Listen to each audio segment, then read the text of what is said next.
There we go. Good morning, everyone. Good morning. Chodesh Tov. It's Rosh Chodesh. It's Rosh Chodesh Adar. So I have a question. Are you allowed to say Misha Nichnas Adar Marbin B'Simcha? Can we sing that today, even though it's not really Adar, but it's Rosh Chodesh Adar? Because tomorrow's Adar 1. Today is only the end of Shvat. So I'm happy because that means, they did start, by the way, they did start putting up the Pesach display in ShopRite. They did. It has begun. Yes, it has begun. So we are there. There's no getting around it now. Okay. We're going to continue where we left off last time. We're going to get through, I'm hoping about 4 psukim, maybe 3, maybe 4. Because again, these are very contained units, and each one serves as a very specific building block towards the actual entering into the land of Israel. So like we're there, like our feet are in there, but we still have things that we need to take care of. So what we saw last time was the mass the mass circumcision that took place. And then we also looked at the topography of the land of Israel, and we also looked at the directions of the land of Israel, which was really cool. We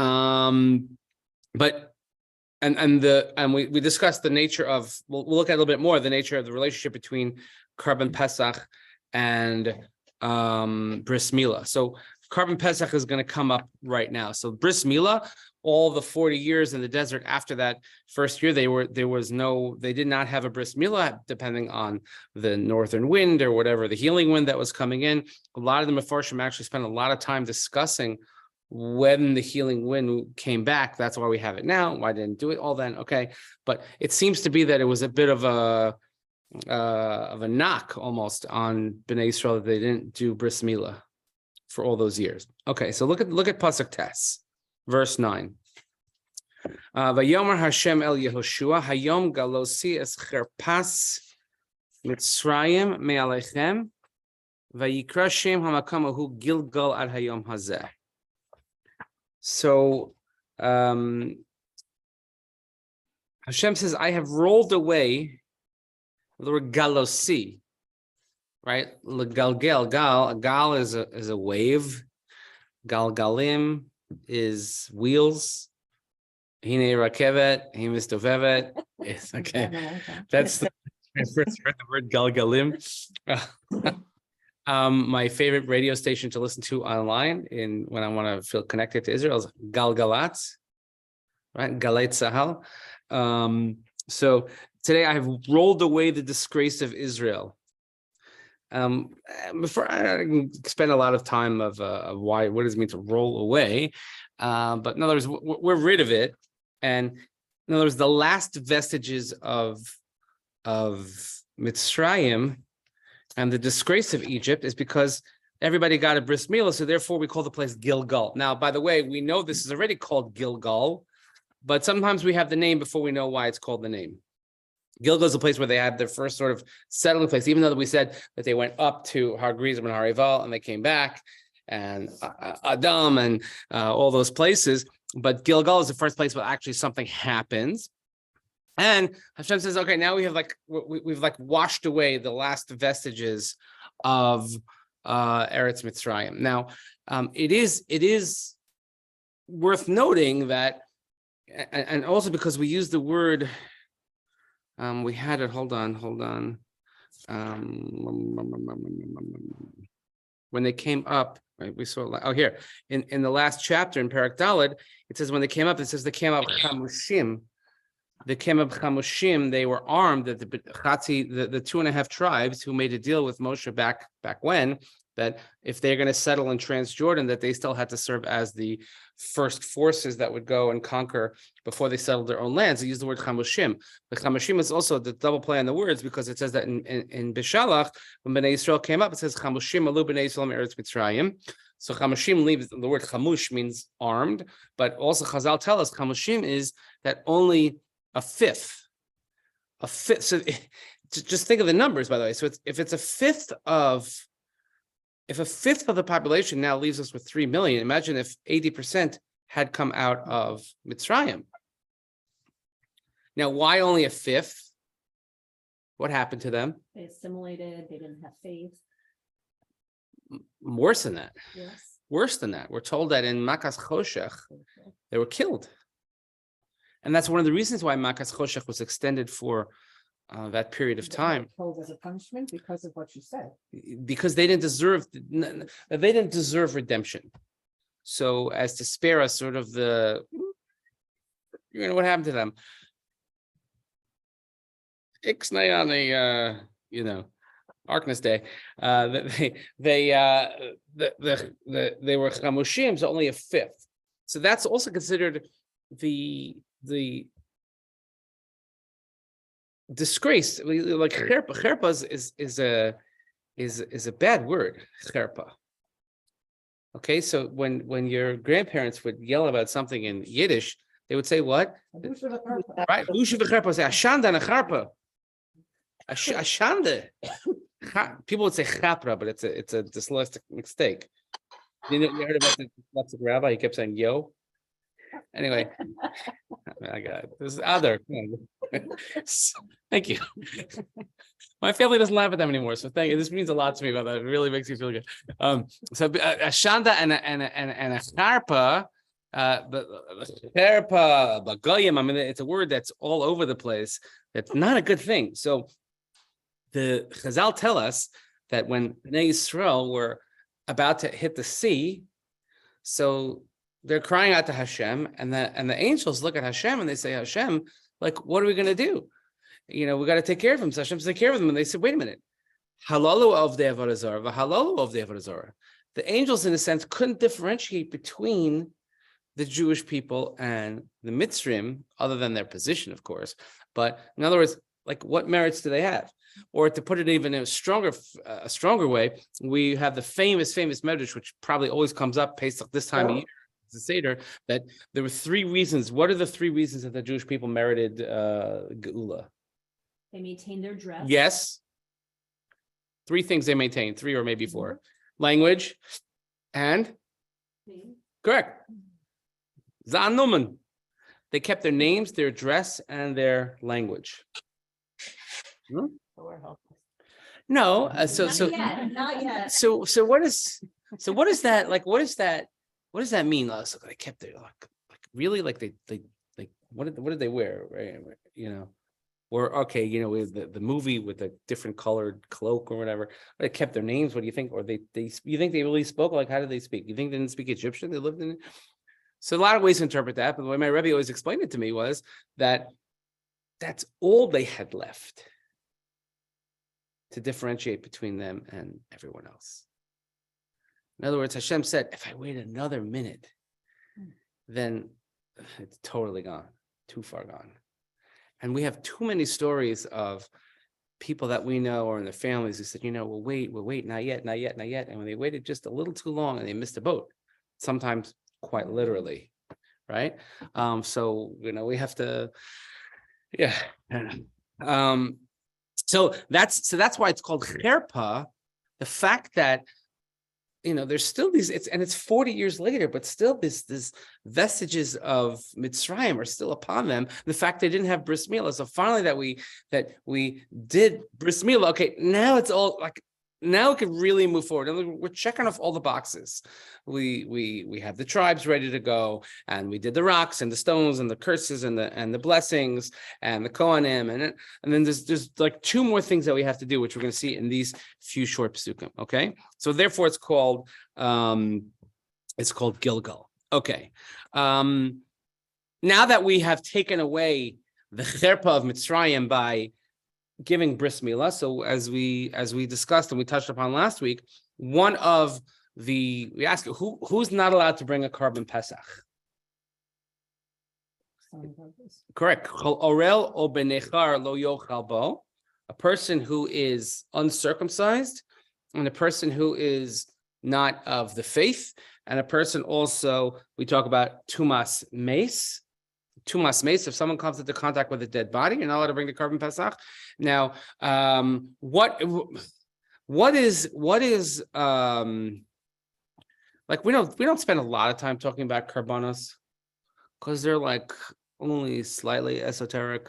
And we're just trying to figure out like what exactly is going on with with the killing animals. And when I was I don't know, maybe 6th or 7th grade, and my father who was no like, PETA, spray painting fur jackets kind of guy at all. He was your typical sort of, conservative Jewish American. And he said, but if Judaism loves like all the creatures, then why are we killing animals?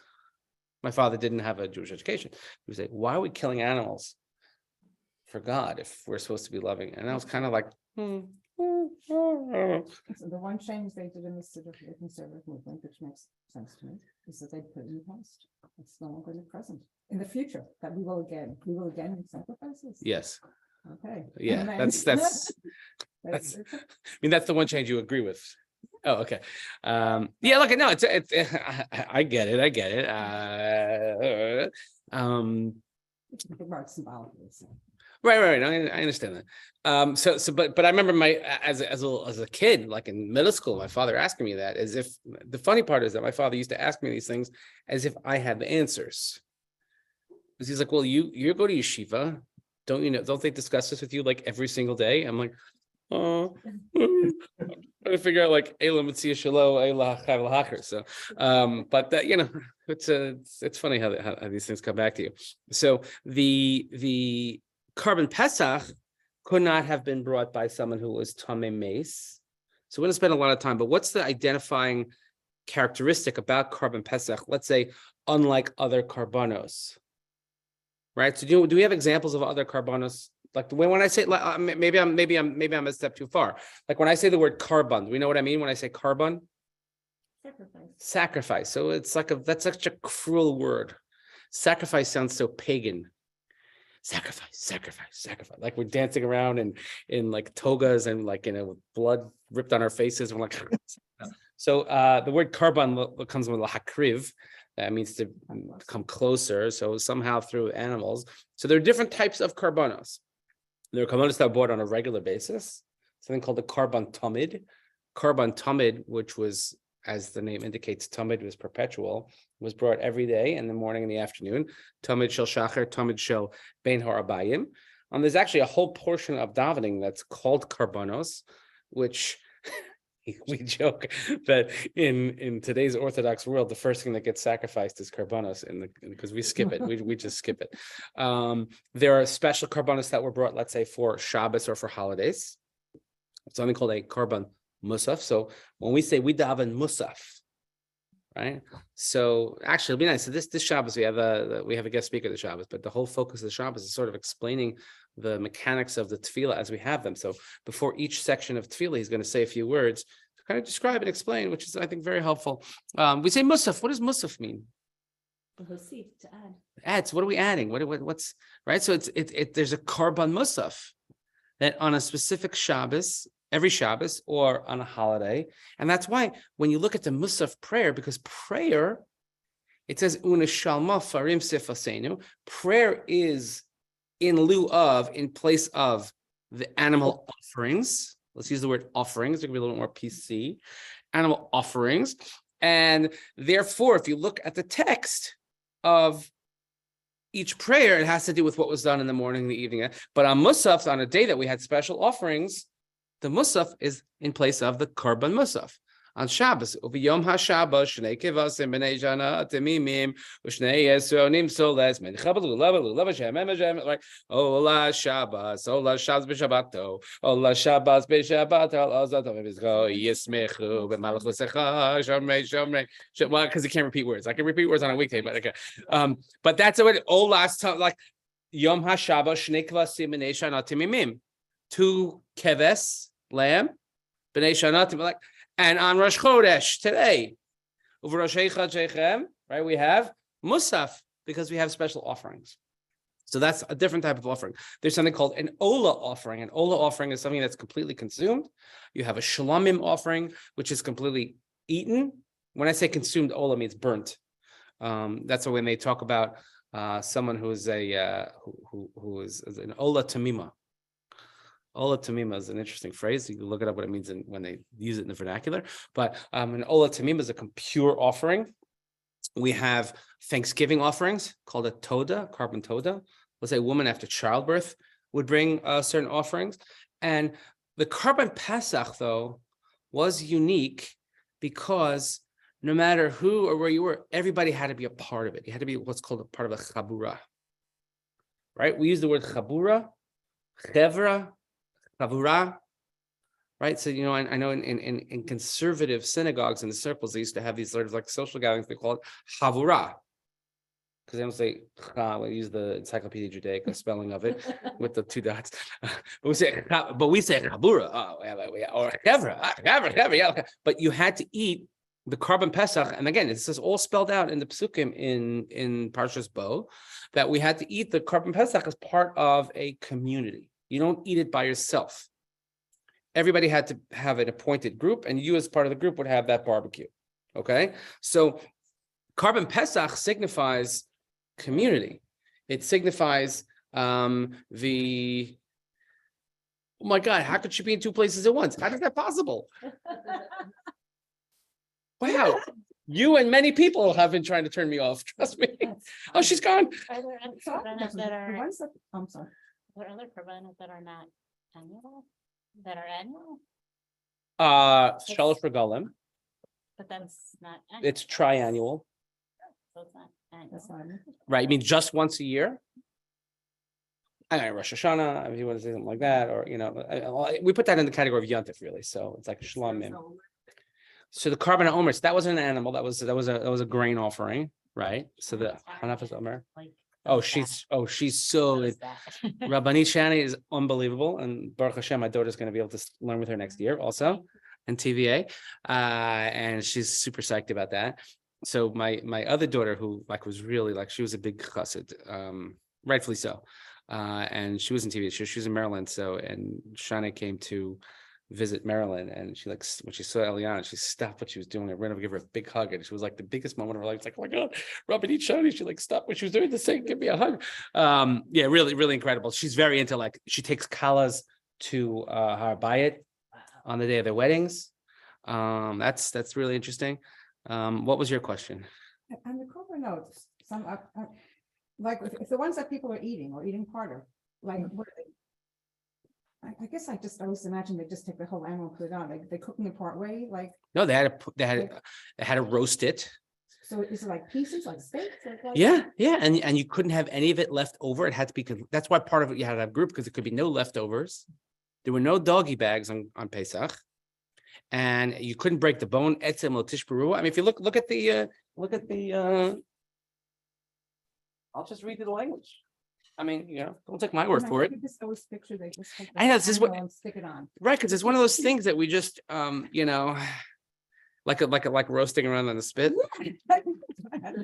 Which reminds me of, while I look for the place, the story about the rabbi who always wanted to eat pork. You know that story? Yeah. He always wanted to eat pig. So he decides that's it. Finally, he takes a vacation. He goes to Bora Bora. Okay, and he orders it, and they serve the whole pig on the spit with the apple in the mouth, the whole bit, right? He's about to bite in, and all of a sudden he goes, "What are you doing here?" And he has to think. He sees his congregant. He's like, "Can you believe this? You go away, you order an apple. Look how they serve it." He's like,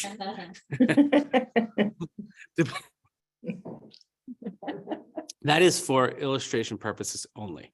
Okay, here. Moshe calls to the elders of Israel, draw forth and buy yourselves one of the flock for your families and give the Pesach offering. Mm-hmm. You have to take a bundle of this, and you have to take a bundle of that, and you dip it, and then you have to bring the Korban Pesach. Now, the actual eating of the Korban Pesach is here. This is the decree of Zos Chukas Pesach. This is the laws of Korban Pesach, which we're going to read, by the way. When we do on Pesach, we read this. Kol ben neicher lo yochal bo.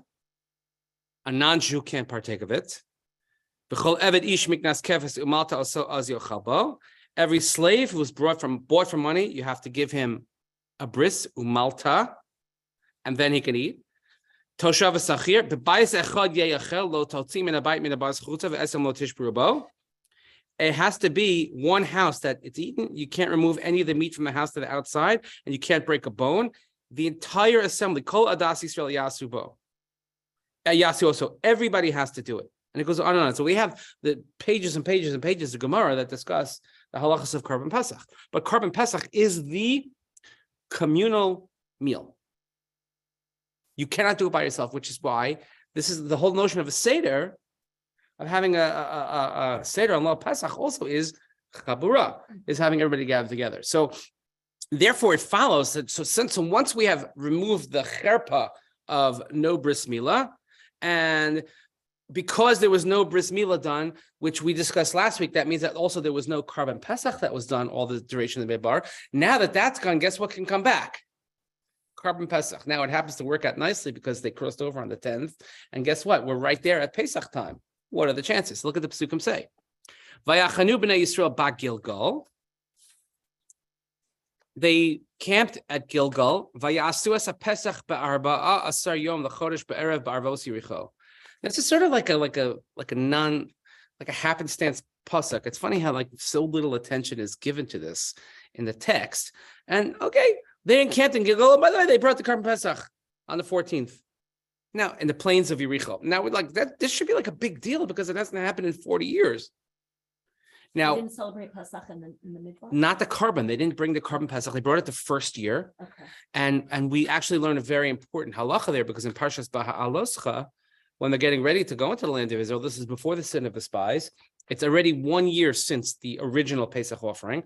They bring the Korban Pesach, and then the question comes up, wait a minute, somebody who's in contact with a dead body is not allowed to bring it. What do we do? So it was actually Mishael and El Tzafan, who were the relatives of Aaron HaKohen, who had to remove the bodies of Nadav and Avihu, because they died what day?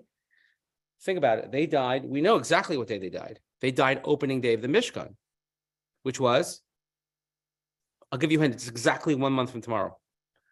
Correct, Rosh Chodesh Nisan. The first day of Nisan, you see, when I do that, I'm recording. When people watch the recording, they're like, there's like a million people in the gallery answering. Like, excellent job, great and great. Good job. Wonderful. Well done. Otherwise, I just pick on Mimi, and then she just has to give me she gives me the answers in Hebrew. So, yeah, of course she's here. Whatever. Yeah. So they died. There was opening day of the Mishkan was Rosh Chodesh Nisan, so they died. So the people who took care of their bodies were Tamei Meis, and they couldn't get purified by the 14th. Wasn't possible. You had to have a red heifer and the mix and the 7th day, whatever it might be. So they came to Moshe. They said, "Wait, what do we do?" So therefore, the advent of the mitzvah of Pesach Sheni. So we know that Pesach Sheni was the last time that there was a Korban Pesach brought, and that was a makeup one. Okay. Have you ever seen Pesach Sheni? No. The closest we've ever seen to Pesach Sheni, if you remember this, in 2020 was it 20? Yeah, 2020. In 2020 during COVID, we try to block that out of our minds. Remember, we're like, oh, March, right? Well, it's March 13th. Yeah, this like we'll be back in Shul in a week. And then it's like Pesach. We'll be back by Shavuos. We'll be back by, oh my God. Everything's gonna be fine. Little we know, but my good friend and like one of the greatest all-stars in the world, Eli Beer.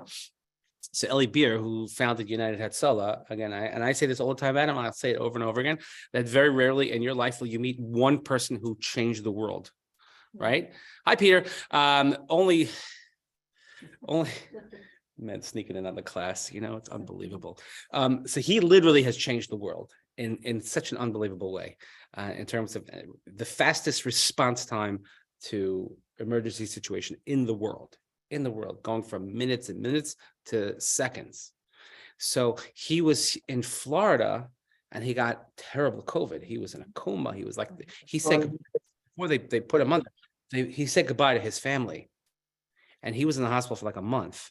And then he recovered miraculously. Remember, he spoke to us about it. We did a program with him. But when he came home, he did Pesach Sheni. He did a Seder. They had his whole family together. That was something. That was really, really something. So Pesach, the rest of the 39 years or 38 years in the desert was not done. So part of it was because they were not gemalt. They did not have a bris milah.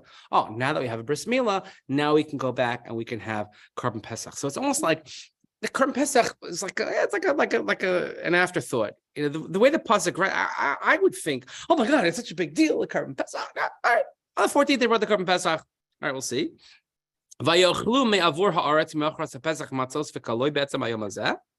They ate from the aged grain of the land on the day after the Pesach offering. They had matzahs and roasted grain on this very day.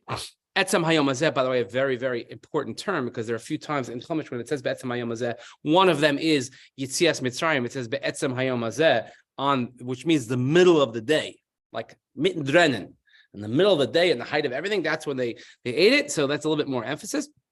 And then we're going to read one more pasuk, which then kind of also is thrown in. Oh, and by the way, what were they eating until? In other words, they're eating real food of the land of Israel. Like, that's a big deal. It's a really, really big deal. Do you remember when you had the first thing from Israel that you ate? There's something like when you get it from Israel, but eating it in Israel. So for our kids today, it's like the first time I had kosher McDonald's. It's true. Like, that's a thing. It's a thing. Now, for better, for worse, but it's a thing. But that's an Israel-centric memory which sticks with them. I was meeting with somebody last night, and they're taking their kids to Israel, and we're like, I was helping them plan some of a trip, and he was like, "Yeah, I got to do kosher McDonald's." Like, yeah, of course. Like kosher Pizza Hut, of course. Kosher KFC. I don't know if they still have it, but for a while, we took my two oldest. I don't know if we had other kids then yet, but we took them on a trip. We just we're going to go to Israel. We're going to fly. We fly to Israel. Of course, El doesn't see this together. So I have like a 4-year-old and a 1-year-old, or like a 3.5 and like a half-year-old or something, whatever it was. And it's Eliana, who's now in college. And we, so they don't see this together. And then of course, like right after the plane takes off, Eliana decides she's going to throw up all over the place. Because that's what kids do, like when you fly, So that's fun. So the guy sitting next to my wife is like, he bought the entire duty-free cart, and I think he was just besimcha like the whole time. And of course, they don't. And no matter how much we try, plan, they don't go to sleep. So they fall asleep like right before we land in Israel. We drug them. I know. I had so much we used NyQuil, not NyQuil, the Benadryl. No, but the other one, the purple one, Dimetap, yes. Dimetap is gewaldic, okay? I would have that on cap. Like you have Dimetap. Nothing. And then, because we're such chachamim and avonim, it's the winter, not only are we going to Israel, but we're going straight to Eilat. So I had to get off the plane and go to the old terminal. Remember the one we used to come into, we kiss the ground, and go take an Arkia flight. Somehow get to that terminal, take an Arkia flight to get down to Eilat, which we did. Okay, and then we finally get there, and in Eilat it's like 40 degrees. Which is nothing to do in Eilat if it's 40 degrees, let me tell you, okay? It's not fun. And this is January. It was, I guess, yeshiva break then. And also, they had this infestation. If you remember this years ago, there was infestation of locusts that came from Egypt. Everyone's like, oh my God, locusts from Egypt. So we left, and then we're walking around the hallways of the hotel at like 3 a.m, just running after these kids, because that's when they were awake. But you ask them about that trip. What are they about? I have a point. I promise I have a point. I don't just tell stories. But you ask them. You remember how to What do they remember about that trip? Oh. They went to McDonald's. They went to Malcha Mall in Yerushalayim, and went to McDonald's, and I was like, oh. the first foods of Israel. Oh, they say that the Netziv, he once got a bottle of wine from Eretz Yisrael in Europe, and he put on his big day Shabbos. He put on Shabbos clothing so he could wear it, right? No. Is this really food in Israel because the animals are? No, the grain, matzahs and roasted grain. Yeah, because that's part of it had matzahs. So they have the food of Israel. It's like a very, very big deal, and they bring it. But then, wait a minute, what were they eating until now? Yaman. Right. So, and here, if you want to look, I don't want to go into it because it's very technical. But the Ralbag here. It's not on the usual page, it's in the Mikros Gedolos. The Ralbag in his commentary examines when did the month stop? Because we usually say that when Moshe Rabbeinu died, that's when the month stopped. But if that's the case, what did they do for a month? What did they eat for a month? So some say no, that it stopped coming, but they had enough to last them until they needed something else. But how can you say that it As it says, Vayishbot Haman. Oh, so that's how they have to figure out how to justify this. So read the Rabag there. So- Really fascinating piece. So, good, they- Right. definitely. Unless, of course, it was a special like post Moshe Rabbeinu died reserve man, and then you can have, right? Yes. Anyway, but look what it says. It says Vayochlu me'avor haaretz. Okay, Vayishbos Haman mimacharas. Ba'achlam me'avor haaretz v'lohaya od l'vnei Yisrael man vayochlu mituas eretz Canaan b'shana ahi. What a beautiful pasuk! What a beautiful, beautiful pasuk. The man. Now it says, if you were writing that it stopped, what word would you say? Seek, not Vayishbot. Or if you want to be a little bit more biblical, hifsik, it's like vayichulu, vayichal, vayichlu. Do you see that anywhere else besides in Bereshit? Yeah. Vayishbot is used more. Vayishbos is, so what is vayish? So vayishbos is not cessation or like It's correct. Vayishbos is like putting it to bed. But the whole pasuk is sub-poetic, so it makes more sense. Right. And also the word mimacharas appears twice in a row. Mimacharas Pesach, and here mimacharas, which also is a Pesach thing because the Omer offering. Again, we have Omer references here. It's matzos v'kalui, lechem v'kali v'karmel, ad etzem hayom hazeh. All those are very Omer references, like the day after. They're always, when we remember before, when we talked about the stones at Gilgal, it says, and your children are going to ask you, what's going to happen? Mimacharas, or v'haya ki shalcha b'nchar. You say machar. We always have to talk about machar. Always mimacharas. We always talk about, this is very future. This is not so much future, but like forward thinking, ahead thinking. We're putting everything that's behind us, and now we're, to use a Calvin and Hobbes word, we're transmogrifying. You haven't heard that in a while, right? I have the entire Calvin and Hobbes collection in 2 volumes, which is just phenomenal. If you know Calvin and Hobbes? Okay, Baruch Hashem. It's not lost on the younger generation, thank God. Really, it's just absolutely phenomenal. So the manna then vayishbos the next day. So when they ate from the grain of the land, there was no longer man. And this part just, it's like it just gets you. Vayochlu mituas eretz Canaan b'shanahi, and that year they ate from Israel. They ate from the land of Canaan.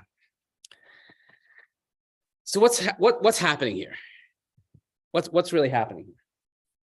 I mean, some of it is technical. Some of it I think is really obvious.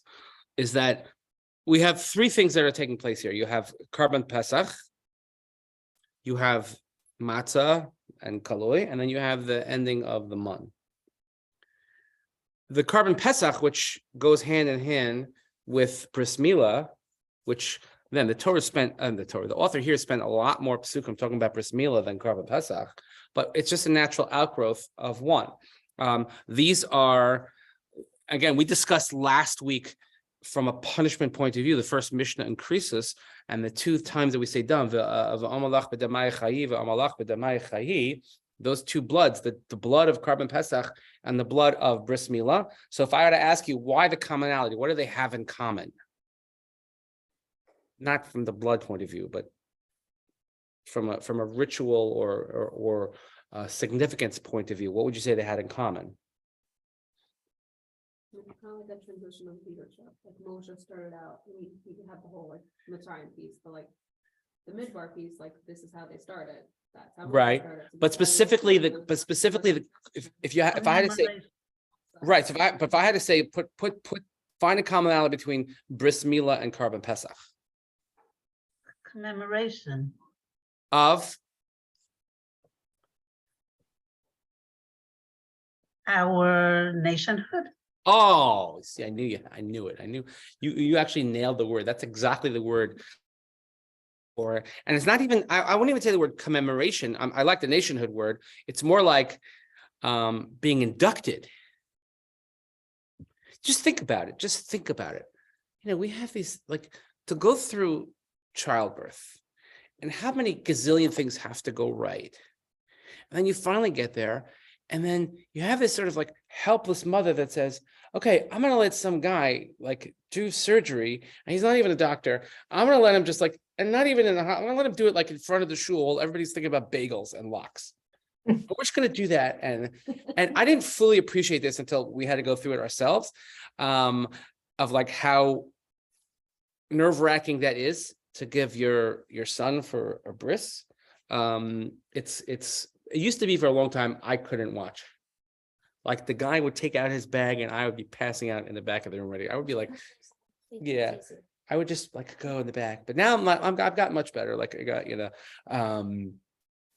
we had a bris last week. So Cliff and Karen Aaron, they had a grandson. So the bris was in their house, and Cliff was the sandik, and they were concerned, like, oh, he can't see. And I was like, that's actually better. They really said, like, that's actually like nobody wants, like, if you're the sandik, especially, it's like, oh, right. But why? Because you're part of Jewish nationhood. Part of Korban Pesach, it's not something you do in your house, like just you, and you tick off a box. It's not like bedikas chametz when you get stuck doing bedikas chametz, and everybody else is still cleaning or doing whatever the words or watching the Ten Commandments on TV or whatever, and you're like, you start off and like you end up doing it by yourself. No. Korban Pesach is nationhood. It's something that you had to do with other people. That's the significance of it. Not only that, but we talk about the blood of Korban Pesach, and the blood of it experienced a lot of sacrifice and pain. People say, oh, do the babies don't feel pain? Yeah, they do. Yes, they do. If they didn't, they wouldn't be screaming out loud like that. Of course they feel pain. They don't remember it, but they feel it, and the parents feel it. It's like it is sacrificial you have to give up some of your comfort. Like if you had to choose, forget the law. If you didn't have halacha, I don't think anybody would choose, at 8 days, I want to do a bris for my kid. Like, I'm not so sure anybody would choose that. Despite all the scientific studies, it's the best day, the hemoglobin, blah, blah, blah, whatever it is. I'm just saying it's not something that we would rationally choose and say, oh, yeah, this is if I want to belong to a group. Yeah, this is what I'm going to do. I don't think so. But Korban Pesach, also, what does that mean? Like, where's the pain? Well, they had to sacrifice the gods of their tormentors in front of them, and take the blood and put it on the doorposts and say, look where I belong now, and look what's going to happen to you. Right? So this is so very, very much intertwined, and it's nationhood, but it also, as the word bris in and of itself means, it's covenant. Right? This is a covenant, which is why I know we want to be all inclusive. We love everybody, but if you're not part of the tribe, you don't bring Korban Pesach. If you're not part of the tribe, we don't give you a bris. You may be circumcised, we don't give you a bris, right? You have to be MOT for that.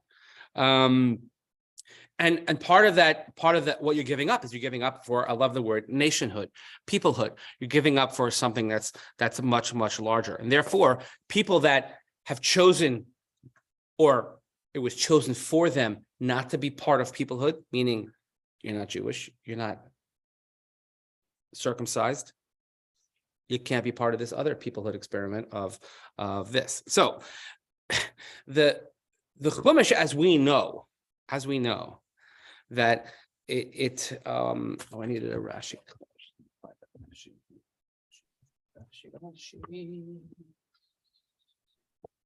So much of the Chumash, if I say from where we are right now, we're in Parshas Truma. These are the rabbis love these parshas. Thank God for Purim and Pesach, because if we had to speak about Mishkan, oh my God, we would go bananas. But when we get, let's say, to Bamidbar, somewhere in the middle of Bamidbar, we go from year 2 to year 40. There's a good 38 years and change, a chunk of it, that is just missing from the Chumash. Just missing. Now, why is it missing? Nothing happened.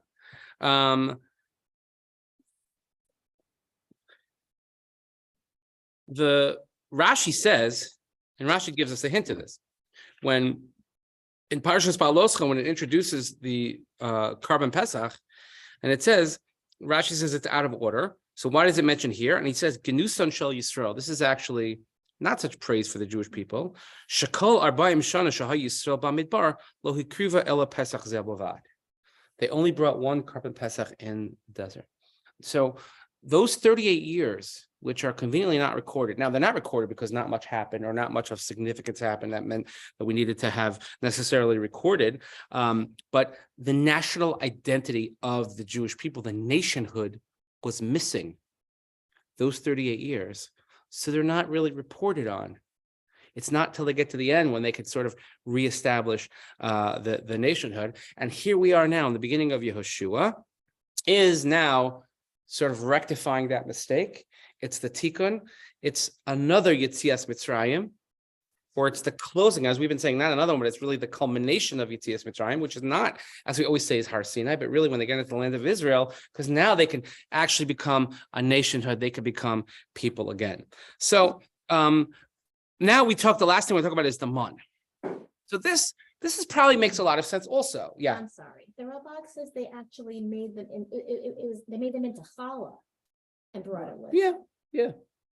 He said there was left over from Moshe that they had some sort of something. Yeah. And he brings he brings different opinions back and forth. Yeah. That's why I didn't make it into this book, I guess. I don't know. So the man. The man is the last piece. The last piece of what? The desert. More importantly, the last piece of like this miraculous. God's benevolence. Correct. Now, does that mean that God's not going to be benevolent anymore? No, No, they just have to work a little harder. Imagine that, it won't be as obvious. right? It won't be these Nisim and Ifla that they're used to seeing in front of their eyes. all Even though we just see a million of them coming up because with all the battles that they have to fight, but there's definitely they're in sort of like a new frontier. When they entered a new frontier, that's when they got the man to begin with, right? When are we first introduced to man? When they complain that they have no food. Right in Bishalach, right? Well, this is actually long before that. This is in Bishalach already. The people had nothing to eat, and Hashem says, "Okay, I'm going to give you man min hashamayim." It's right after the Shira, and they said first they didn't have water, and then they came to Elim, and then they went to Elim, and they went to Midbar Sin, the wilderness of sin. No pun intended there. And on the 15th of day, after coming out of Egypt, and then it says that everybody complained, and they said, "Mitain museini b'yad Hashem b'eretz Mitzrayim b'shivteinu al sira basar b'chlin lechem l'sova ki yotzeisam l'sam el mizbar hazeh lamisas kol hakahol harav." A lot of the pages actually cut off here. Like, who's gonna? We sat by the flesh pots of meat. That was like a great pots of meat. We ate bread. So then Hashem says, "Okay, now I'm going to rain down from you man," and this is where we get the whole the procedure of the man, and not to double take and not to hoard it. Quail Slav is later. Bamidbar. That's the Baloscha. That's much later. That's not later in time, but later in the Chumash. So they entered one wilderness, and they got the mud. Now, what's amazing is that even though the Jewish people for 40 years, or for a good part of 40 years, or for a good part of what's recorded of the 40 years, certainly when you go from chapter 11 in Bamidbar, from Parshas Baloscha and on, all you see is lots of whining, lots of complaining, doing what we do best, making meetings. No, they were just complaining. And guess what? The man never stopped. That was never used as a punishment. We saw an episode with water. We saw an episode with the clouds. The cloud stopped after the Egel HaZahav. We saw with the water, they didn't have water issue. We hit the water, but the man never stopped. And that was, by the way, the man was B'zchus Moshe Rabbeinu. It was B'zchus Moshe. Moshe also, kind of symbolically, he never stopped. He never stopped serving the people, no matter how hard it was for him, personally or professionally. He never ever stopped. And that's the Gemara says. The Gemara says that the well was B'zchus Miriam, and the cloud was B'zchus Aaron, and you can look at the Hasidic thought on that. Some interesting stuff. So this now that we've had now that they come into the land of Israel, and they have established for themselves a future, and we've also determined that they're going to ask about the past, but with the rocks, they've gotten the curses and the blessing, and we have to now just tie up all the loose ends. Now everybody has a bris milah. We have Korban Pesach. We have rectified everything that had gone wrong in the desert, in the midbar. And the last thing we have to, and we remember we walk in front of the Aron. The Aron is not going to lead them anymore. They're going to walk by the Aron. They have to work. They have to do things themselves. The last thing that we have, the last loose end to tie up is the mun. Guess what? Now you're going to have to get your own food, but now you can get your own food. You will no longer, this is like the last goodbye to the midbar, is the mun. It's the last thing. It's the last day of camp. Like the last day of camp, there's nothing to eat. They serve like whatever they could find in the kitchen afterwards. But this is that's mun, and from now on, and that's why the narrative is going to really, really switch after this. That we have this story of Yoshua meeting an angel, which is also going to kind of maybe mirror what happened with Moshe, and then of course we have the battle of Jericho coming up. So it's really, really fascinating stuff. That what's happening is now this transition is almost complete. Back to nationhood. Nationhood is only a nationhood if, first of all, if they're committed to the pain of being part of a nation, but also the covenant and upholding those rituals. And now they have the place to do it. When you have the land to do it, when you have Eretz Canaan, they could say, you know what? They ate from the fruits of the land of Canaan. They ate from the produce of the grain of the land of Canaan that year. I mean, that's it. We're there. This is so like you should read this right. And by the way, this is why this is the Haftorah from Pesach and Simchas Torah. We read from here.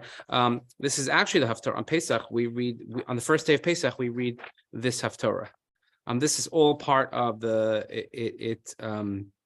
it goes up until here, and then it actually skips, and then we go to the last part in Perek Vav. But the bulk of this is all the first day of Pesach. Now you understand. It makes so much sense.